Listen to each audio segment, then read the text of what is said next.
Good morning, my dear student. How are you? I hope you are fine. I am Juita Roy, teacher of Balvikas Yojana. তো আজকের বিষয় হলো গণিত। আজ আমি ক্লাস 1, 2 এবং 3 এর একটি চ্যাপ্টার করাবো, যে চ্যাপ্টারটি এই তিনটি ক্লাসেই আছে। ঠিক আছে, তো চ্যাপ্টারটির নাম হলো টাকা এবং পয়সা।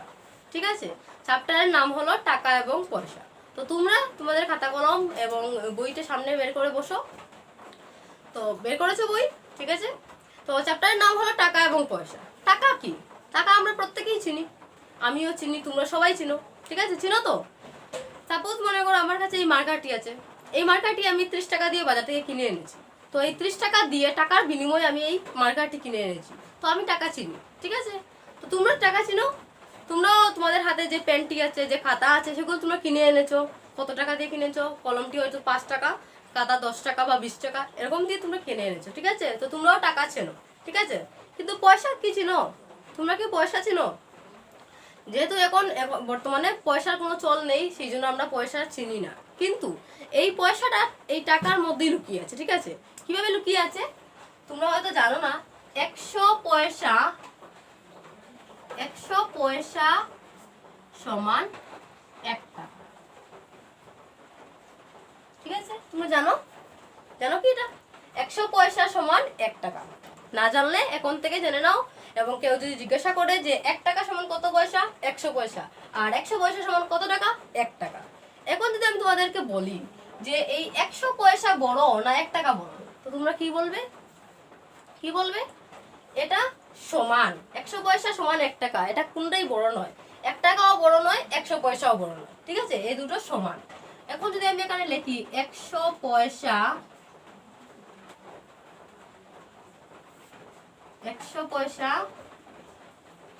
আর এদিকে মনে করে লিখলাম 2 টাকা। এবার বলো কোনটি বড় এখানের মধ্যে? কোনটি বড় হবে? 100 পয়সা না 2 টাকা? কোনটি বড় হবে? ইয়েস, 2 টাকা। কেন 2 টাকা হবে? কারণ 100 পয়সা সমান আমরা জানি 1 টাকা। ঠিক আছে, তো এখানে 2 টাকা। 2 টাকা সমান আমরা কি লিখতে পারবো? 200 পয়সা লিখতে পারি তো? পারি। ঠিক আছে, 2 টাকা সমান 200 পয়সা। তো 1 টাকা সমান 100 পয়সা, 2 টাকা সমান 200 পয়সা। এখন দেখো এখানে 100 পয়সা আর এখানে 200 পয়সা, তো কোনটি বড় হলো? এটি বড় না 200 পয়সা? তো এখানে 2 টাকা বড় হলো না 100 পয়সা বড় হলো? কোনটি বড় হলো? বড় হলো 2 টাকা। ঠিক আছে, তোমরা বুঝতে পেরেছো? ক্লাস 3 এর বইটি তোমরা খুলো এবং 165 নাম্বার পেজটা বের করে বসো। দেখো এখানে প্রথমে লেখা আছে নিচের টাকাগুলো কত পয়সা হবে লিখিয়ে এসো। ঠিক আছে, নিচে কয়েকটি টাকা দেওয়া আছে, এই টাকাগুলোকে আমাদের পয়সাতে পরিণত করতে হবে। তো আমরা জানি কি 1 টাকা সমান কত পয়সা?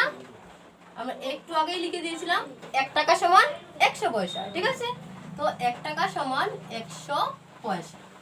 ঠিক আছে, তো এখানে দেখো বইয়ের মধ্যে কি লেখা আছে? 5 টাকা সমান কত পয়সা? এটা হলো আমাদের মনে রাখতে হবে 1 টাকা সমান 100 পয়সা। ঠিক আছে, এটা আমাদের মনে রাখতে হবে। তো এখানে লেখছে 5 টাকা সমান কত পয়সা? 5 টাকা সমান কত পয়সা? ঠিক আছে, তোমরা কিভাবে বের করবো? আমরা জানি 1 টাকা সমান 100 পয়সা। তো 5 টাকা সমান কিভাবে হবে? এভাবে লিখতে হবে, যেহেতু 1 টাকা সমান 100 পয়সা। ঠিক আছে, 100 পয়সা, অতএব আমাদেরকে কত বলা হয়েছে? 5 টাকা। ঠিক আছে, তো 5 টাকা সমান হবে 5 পূরণ 100। ঠিক আছে, 5 পূরণ 100 পয়সা। তো 5 পূরণ 100 হলে হতে হবে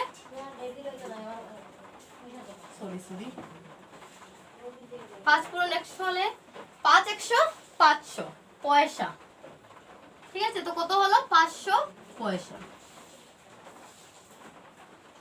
বুঝা গিয়েছে? সেম এখানে দেখো লেখা আছে 10 টাকা। তো 10 টাকাটা আমরা কিভাবে করব? সেম একই নিয়মেই করতে হবে আমাদেরকে। কিভাবে করব? যেহেতু 1 টাকা সমান 100 পয়সা,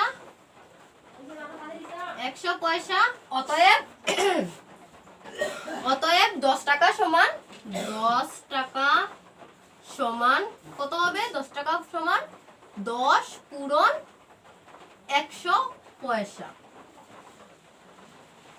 তো এটাকে পূরণ করলে কত হবে?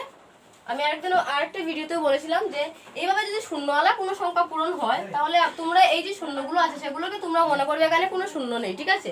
তো এখানে শূন্য নেই, এখানে শূন্য নেই, কত আছে? 1 পূরণ 1। তো 1 পূরণ 1 করলে কত হবে? 1 একে 1 হবে। তো এখানে লিখে দেবে 1। আর তারপর দেখবে এখানে কয়টি শূন্য আছে? একটি শূন্য এখানে আছে, এবং এখানে কয়টি শূন্য? দুটি শূন্য। তো এখানে দুইটি আর এখানে একটি, এই তিনটি শূন্য তুমি এখানে এসে এনে বসিয়ে দিবে, ঠিক আছে? তো এখানে লিখে দিলাম কত হলো? 1000। 10 পূরণ 100 সমান হলো 1000 পয়সা, ঠিক আছে? তো 10 টাকা সমান কত পয়সা হলো? 10 টাকা সমান 100 পয়সা হলো, ঠিক আছে? বুঝতে অসুবিধা নেই? ঠিক আছে। তো এবার আমরা কয়েকটি যোগ অঙ্ক করব এই টাকা এবং পয়সা মিলিয়ে, ঠিক আছে? আমি কয়েকটি এখান থেকে যোগ অঙ্ক দিয়েছি, এটা ক্লাস 3 এর বই, 3 এর বইয়ের মধ্যে এগুলো আছে। 10 টাকা 75 পয়সা, ঠিক আছে? 10 টাকা 75 পয়সা, এটার সঙ্গে যোগ করতে হবে আমাদেরকে 18 টাকা 20 পয়সা। তো আমরা এটা কিভাবে যোগ করব? আমরা যোগ যখনই করি তখন ডান দিক থেকে করে আসি, ঠিক আছে? তো ডান দিক থেকে করলে এখান থেকে করব, ঠিক আছে? 5 আর 0 যোগ করলে কত হবে? 5 আর 0 যোগ করলে 5 হবে। আমরা প্রত্যেকেই যোগ করতে পারি, যোগ হাতের এই দাগগুলোকে গনে গনেও করতে পারি, এখানে দাগ চিহ্ন এভাবে কেটেও করতে পারি, ঠিক আছে? তো তোমরা যেভাবে সুবিধা হবে ঠিক সেভাবেই করবে, ঠিক আছে? তারপর এদিকে 5 আর 0 হলো 5, তারপর এদিকে আসবে 7 আর 2। 7 আর 2 কত হবে? 1 2 3 4 5 6 7, আর কত? 2, 1 2। তো কত হলো? 1 2 3 4 5 6 7 8 9, ঠিক আছে? তো কত হলো? 9। 95 কি লিখতে হবে এখানে? পয়সা। এখানে যে উপরে পয়সা আছে সেটাকে নিচে লিখতে হবে, ঠিক আছে? তো এখানে লিখে দেব পয়সা। তারপর এদিকে আসো, এখানে কি আছে? টাকা। তো টাকার নিচে টাকা লিখতে হবে। এখান থেকে 0 আর 8 যোগ করলে কত হবে? 0 আর 8 যোগ করলে 8, আর 1 আর 1 যোগ করলে 1 আর 1 যোগ করলে 1 আর 1 এ 2, ঠিক আছে? তো কত হলো? 28 টাকা 95 পয়সা, ঠিক আছে? তো আরেকটি আমি করিয়ে দিচ্ছি তোমাদেরকে। 20 টাকা 25 পয়সা, 25 পয়সা যোগ করতে হবে এটার সঙ্গে 27 টাকা 20 পয়সা, 27 টাকা 20 পয়সা, ঠিক আছে? তো এটাকেও আমরা ঠিক একইভাবে যোগ করে নেব। এদিক থেকে করব, প্রথমে পয়সাটাকে নিচে নামিয়ে দাও, তারপর 5 আর 0 যোগ করলে 5, এখানে লিখে দেবে 5। তারপর কত? 2 আর 2 যোগ করলে 1 2 আর 2 1 2। তো 1 2 3 4, ঠিক আছে? 4। তারপর টাকাটাকে নিচে নামিয়ে দেব। তারপর কি হবে? 0 আর 7 যোগ করলে, 7 এর সঙ্গে কোনো সংখ্যা যোগ করলে সেই সংখ্যাটি হয়, ঠিক আছে? তো এখানে 7 আর 0 যোগ করলে 7, এখানে 2 2 আবার 2 2, তো কত হলো? 4। তো এটা যোগ করে কত হলো? 47 টাকা 45 পয়সা, ঠিক আছে? তো বুঝতে পেরেছো? তো তোমরা যোগ অঙ্ক বুঝতে পেরেছো কিভাবে টাকা এবং পয়সা একসঙ্গে যোগ করতে হয়? তো আশা করি বুঝতে পেরেছো। এখানে দেখো আরো কয়েকটি প্রশ্ন আছে, এগুলো তোমাদের হোমওয়ার্ক, ঠিক আছে? ক্লাস 3 এগুলো তোমাদের হোমওয়ার্ক। গ ঘ ম চ এগুলো তোমরা বাড়িতে করবে। এখন আমি তোমাদেরকে এই টাকা এবং পয়সা দিয়ে বিয়োগগুলো করিয়ে দিচ্ছি। খুব ইজি, এগুলো বুঝতে পারলে খুব ইজি, ঠিক আছে? অঙ্ককে তোমরা হার্ড করে নেবে না। তো বিয়োগ করছি। 75 টাকা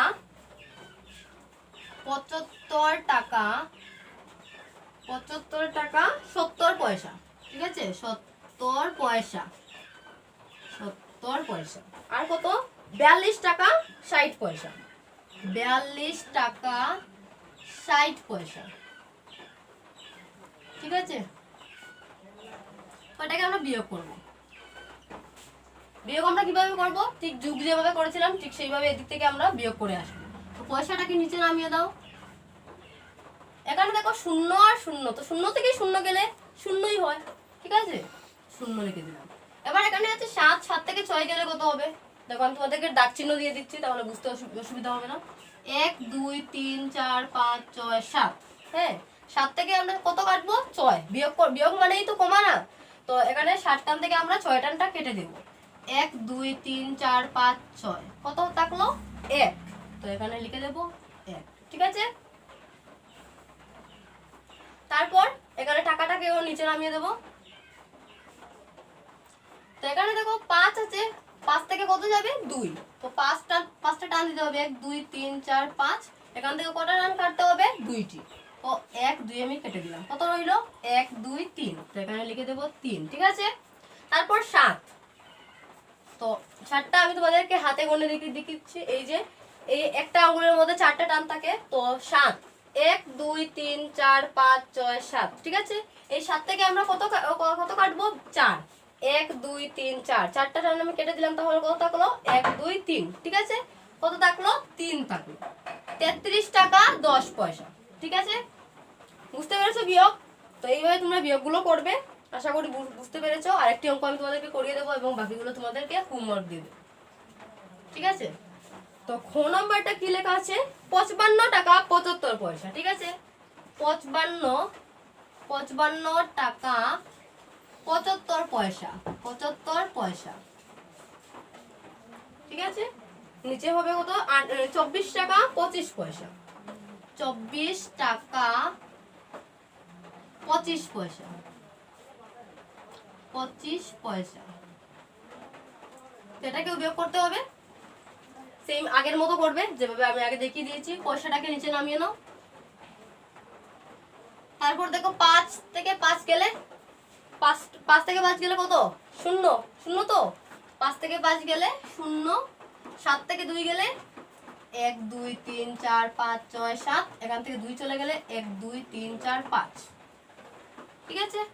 তারপর টাকাটাকে নামিয়ে দাও। এখানে দেখো 5 থেকে 4 গেলে 1 2 3 4 5, 1 2 3 4। তো কত রইলো? 1।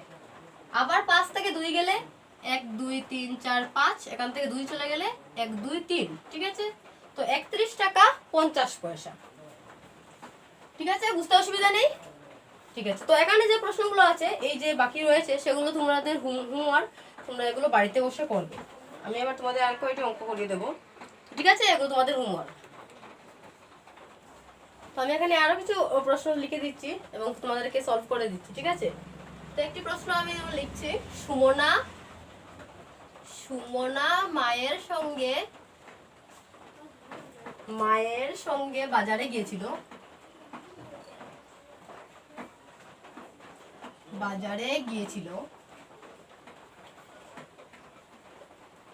সে 240 টাকার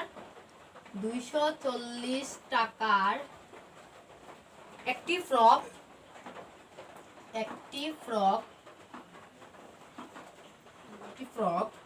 এবং 210 টাকার এক জোড়া জুতা কিনলো।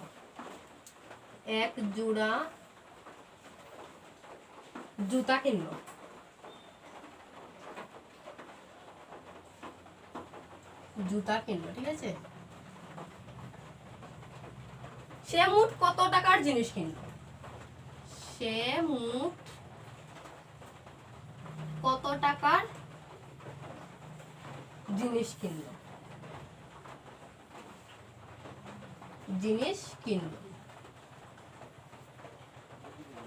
কিনলো।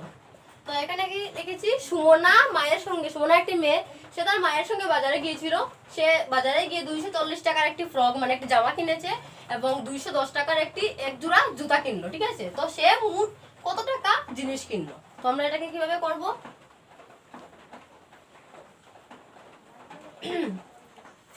ফ্রক কিনেছিল কত টাকার? 240 টাকার। তো এখানে লিখবে ফ্রকের মূল্য সমান কত টাকা? 240 টাকা, ঠিক আছে। 240 টাকা। তারপর কি কিনেছিল? এক জোড়া জুতা। তো এক জোড়া জুতার দাম, এক জোড়া জুতোর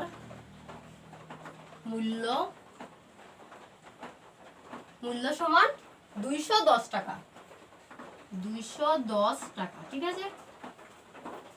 তো মোট কত টাকার জিনিস সে কিনলো সেটা কিভাবে বের করবো? এগুলোকে আমরা যোগ করে নেবো, ঠিক আছে। তো মোট বেরিয়ে আসবে।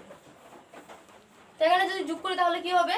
টাকাটাকে আগে নিচে নিয়ে আসতে হবে, তারপর 0 আর 0 যোগ করলে 0ই হয়, তারপর 4 আর 1 যোগ করলে 4 আর 1 5, 2 আর 2 যোগ করলে 2 আর 2 4, ঠিক আছে। তো কত টাকা হলো? 450 টাকা। তো এখানে লিখবে অতএব সে মোট 450 টাকা 450 টাকা জিনিস কিনলো, টাকার জিনিস কিনলো।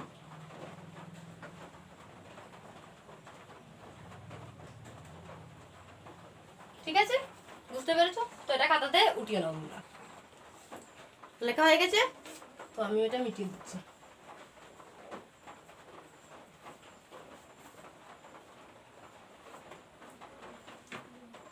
আরেকটি প্রশ্ন আমি লিখে দিচ্ছি। রমেন পুষার জন্য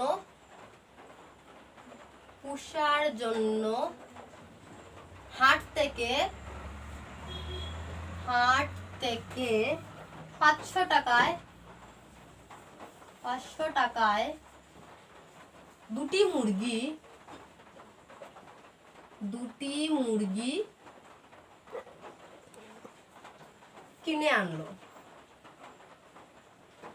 কিনে আনলো। হাটে সে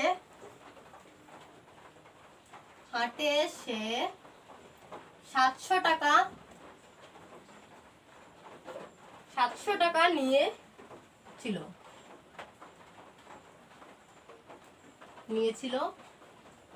রমেনের হাতে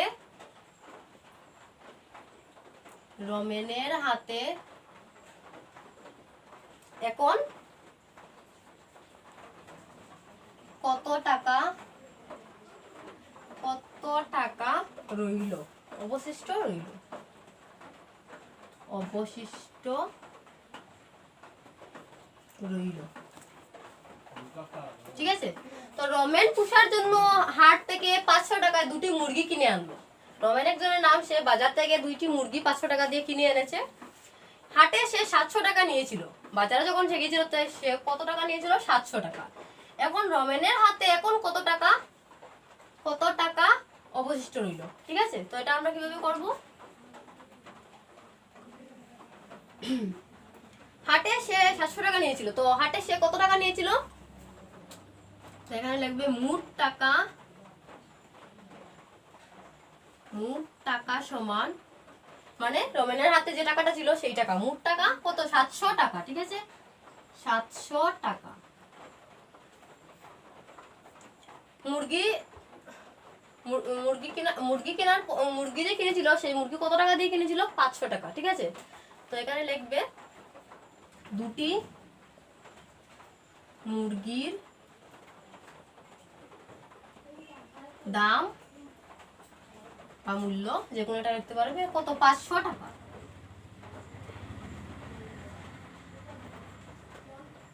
এখন আমরা এটাকে কি করব? বিয়োগ করে দেব, কারণ মোট যে টাকা ছিল সেই টাকা থেকে সে খরচ করেছে 500 টাকা। তো আমরা এখন কত টাকা আছে সেটা জানতে হলে আমাদেরকে বিয়োগ করতে হবে। তো এখানে যদি বিয়োগ করি তাহলে কত হবে? টাকাটাকে আগে নিচে নামিয়ে দেবে, তারপর 0 থেকে 0 গেলে 0 হবে, 0 থেকে 0 গেলে 0, এখানে 7 থেকে 5 গেলে 1 2 3 4 5 6 7, 7 থেকে 5 গেলে 1 2 3 4 5, তো কত রইল? 2, তার মানে 200 টাকা। তো অতএব লিখবে নিচে, অতএব রমেনের হাতে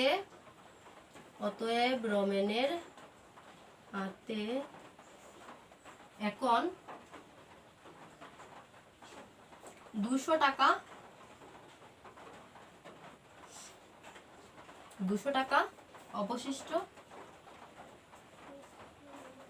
অবশিষ্ট রইল, ঠিক আছে। বুঝতে কোনো অসুবিধা হয়নি? তো এটা তোমরা খাতাতে নোট করে নাও, ঠিক আছে? তো নোট করা হয়ে গেছে। তো আজকের জন্য এইটুকুই। ভালো থাকো, সুস্থ থাকো, এবং বিনা কারণে ঘর থেকে বেরোবে না। তোমরা তো ছোটো বাচ্চারা, তো তোমরা ঘরে থেকেই খেলাধুলা করবে এবং পড়াশোনা করবে। এবং নিজের মা বাবা যখন বাইরে বেরোবে কাজের জন্য, তখন তাদেরকে বলবে মাস্ক পরে, মাস্ক ব্যবহার করতে, স্যানিটাইজার ব্যবহার করতে, এবং তোমরা সুস্থ থাকবে, ঠিক আছে? ধন্যবাদ।